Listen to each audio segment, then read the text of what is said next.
My name is Ibrahim Traoré, and what I'm about to reveal will shatter everything you think you know about global power. 3 weeks ago, the silence of the night was broken by a call. It lasted exactly 47 minutes. The voice on the other end spoke flawless English, but I could hear the fear behind every word. And here's the shock. The call didn't come from Washington, Paris, or London. It came from Beijing. President Traoré, he said, we need to discuss your recent activities with African Americans. These partnerships you're building, they're causing concern among people who have invested heavily in Africa's future.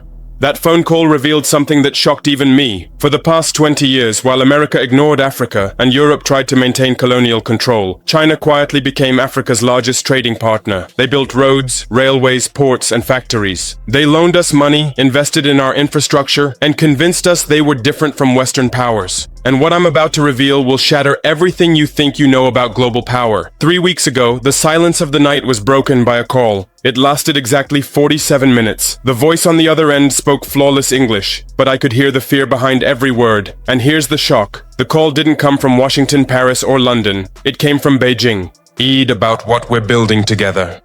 The Chinese strategy exposed. Let me tell you a story that will shock you about how China really sees Africa. 5 years ago, I was a young military officer attending a security conference in Ghana. During a break, I overheard a conversation between two Chinese officials that they assumed no one else could understand. They were speaking in Mandarin, but I had learned basic Chinese during my military training. One official was complaining to the other about African demands for technology transfer and local hiring requirements. The other responded with something that made my blood boil. Don't worry, Africans are excellent at consuming but terrible at innovating. They'll always need us to build their infrastructure and manage their resources. The key is to keep them dependent. That conversation opened my eyes to China's real strategy in Africa. It wasn't partnership, it was a sophisticated form of economic colonialism designed to make us dependent on Chinese technology, Chinese loans, Chinese expertise, and Chinese decision-making. Here's how their system works. China loans African countries money to build infrastructure.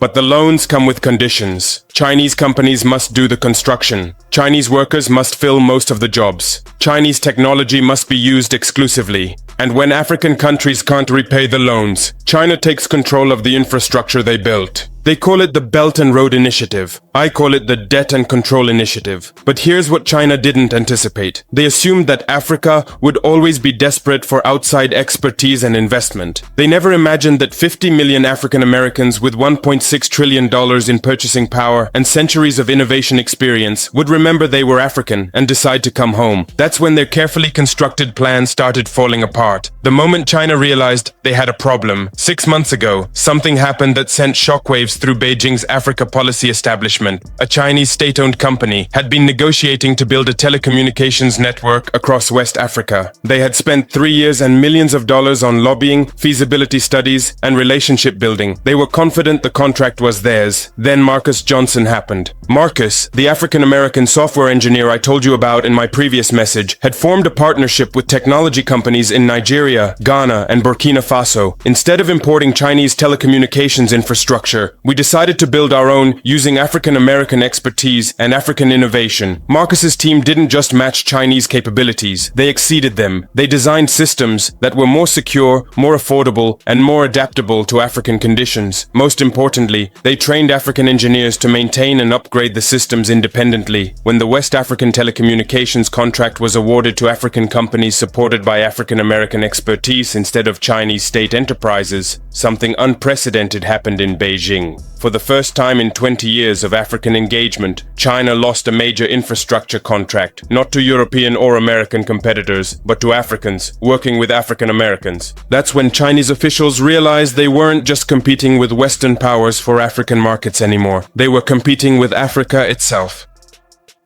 The secret meeting in Beijing.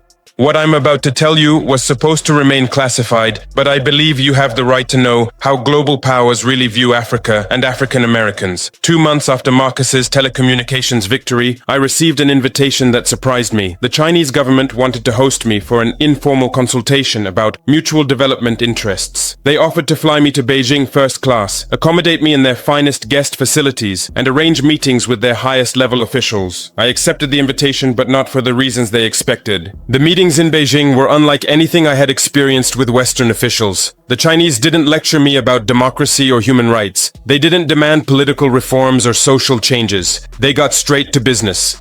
President Traore, the Chinese foreign minister, said during our first meeting, China has invested over $200 billion in African development over the past 2 decades. We have built roads, railways, ports, and power plants that have transformed African economies. We have provided loans when Western banks wouldn't. We have created jobs when Western companies wouldn't invest. Then he said something that revealed their true concern. But now we hear that you're encouraging African Americans to invest in African infrastructure projects. We're concerned that inexperienced diaspora involvement might disrupt carefully planned development strategies. I asked him what he meant by inexperienced, and his answer shocked me.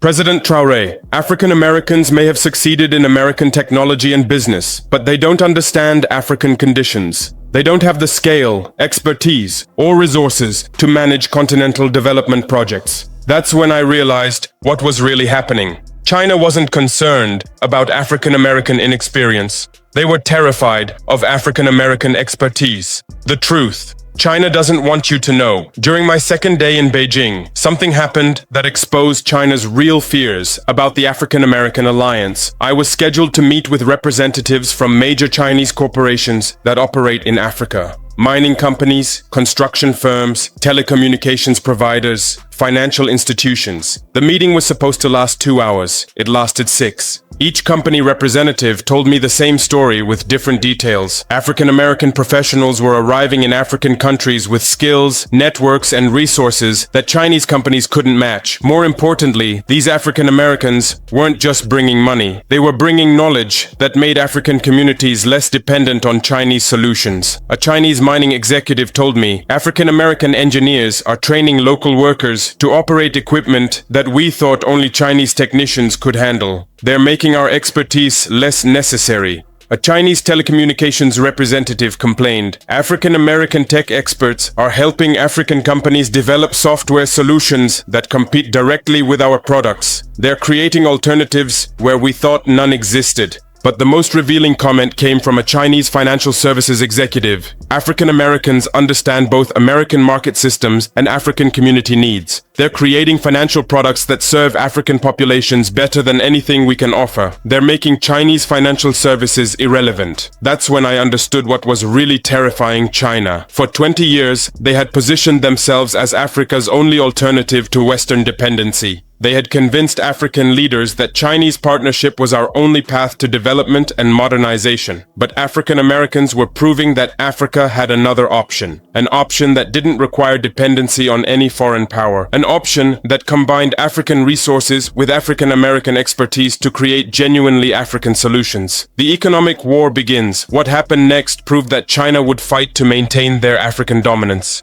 3 weeks after I returned from Beijing, every African country that had significant African-American investment partnerships started experiencing the same problems simultaneously. Chinese-funded projects suddenly faced mysterious delays. Loan approvals that had been moving smoothly through Chinese banks were suddenly under review. Chinese companies started withdrawing from joint ventures with African firms that had African-American partners. But the most telling development was what happened with trade agreements. African countries that were deepening partnerships with African Americans found their Chinese trade agreements becoming more restrictive, more expensive, and more demanding. The message was clear. Choose Chinese dependency or African American partnership, but not both. That's when I realized we weren't just building economic partnerships. We were fighting an economic war for Africa's future. But China underestimated something crucial about the African-American alliance. They assumed we would respond to economic pressure the way individual African countries had always responded, by backing down and accepting dependency. They were wrong. Instead of weakening our partnerships, Chinese pressure strengthened them. African-American investors who had been cautiously exploring African opportunities suddenly realized they were part of a global competition for Africa's future. That realization changed everything. Dr. Keisha Williams, the renewable energy expert I mentioned before, told me something that perfectly captured this transformation. When I first started working in Africa, I thought I was just building solar installations. Now I realize I'm part of a movement to free Africa from energy dependency on any foreign power. Within months, what had started as individual partnerships between African countries and African American professionals became a coordinated network of African American economic cooperation. African American investors started prioritizing African projects over other international opportunities. African American professionals started viewing African partnerships as career-defining opportunities rather than interesting side projects. African American institutions started treating Africa as a strategic priority rather than a charitable cause. But most importantly, we started sharing information, resources, and strategies in ways that made our collective impact greater than the sum of our individual efforts. The breakthrough that changed everything. 6 months ago, something happened that I believe will be remembered as the moment Africa truly began to liberate itself from all forms of foreign dependency. Dr. Michael Thompson, the African-American cardiovascular surgeon, had been working with our Ministry of Health to design African medical training programs. During one of our planning meetings, he said something that sparked an idea that would change everything. President Traore, he said, instead of building partnerships between individual African countries and individual African American professionals, what if we created a continental African American development network? What if we connected every African American working in Africa with every other African American working in Africa? What if we connected every African country partnering with African Americans with every other African country doing the same? That idea became the African Diaspora Development Network, the most ambitious Pan-African economic initiative in modern history. Within 3 months, we had connected African American professionals working in 23 African countries. We had linked African governments that were prioritizing diaspora partnerships. We had created communication channels, resource sharing mechanisms, and coordination systems that made our scattered efforts into a unified movement. But most importantly, we had created something that China never saw coming, an economic bloc that could compete with Chinese influence across the entire African continent. The Chinese response to our success. The Chinese response to our success was swift and desperate. First, they tried to compete directly. They increased their African investments, offered better loan terms, and promised more technology transfer. But they quickly realized they couldn't match the cultural connection and genuine partnership that African Americans brought to African development. Then they tried to divide us. They offered individual African countries special deals if they would limit their African American partnerships.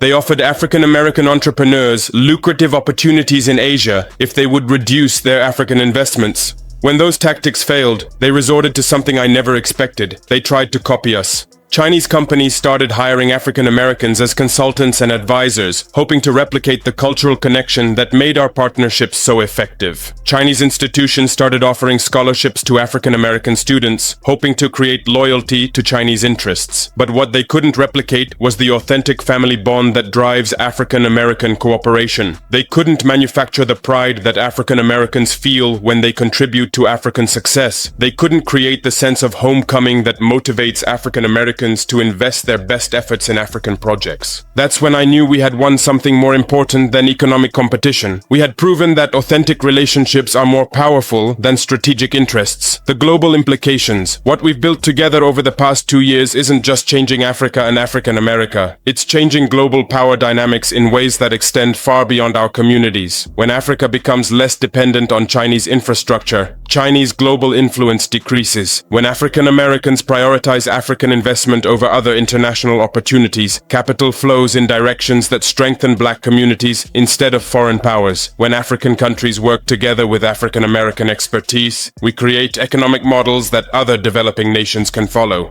But the most significant change is psychological. For the first time in centuries, African people on both sides of the Atlantic see ourselves as partners in our own development rather than beneficiaries of foreign assistance. That psychological shift is what truly terrifies China. They built their African strategy on the assumption that Africans would always accept dependency as the price of development. They never imagined that we would remember we had family with skills, resources, and networks that could make dependency unnecessary. The future they're trying to prevent. Let me paint you a picture of what China is desperately trying to prevent. Imagine an Africa where every major infrastructure project is designed by African minds with African American expertise and built by African workers with African American technology transfer. Imagine African universities that are globally competitive because they combine African knowledge with African American academic excellence. Imagine African companies that export finished goods to global markets because they have African American business networks and African American market expertise. Now imagine African American communities that see Africa as their primary international investment destination. Imagine African American professionals who see African opportunities as more attractive than American opportunities. Imagine African American institutions that prioritize African partnerships over Asian or European partnerships.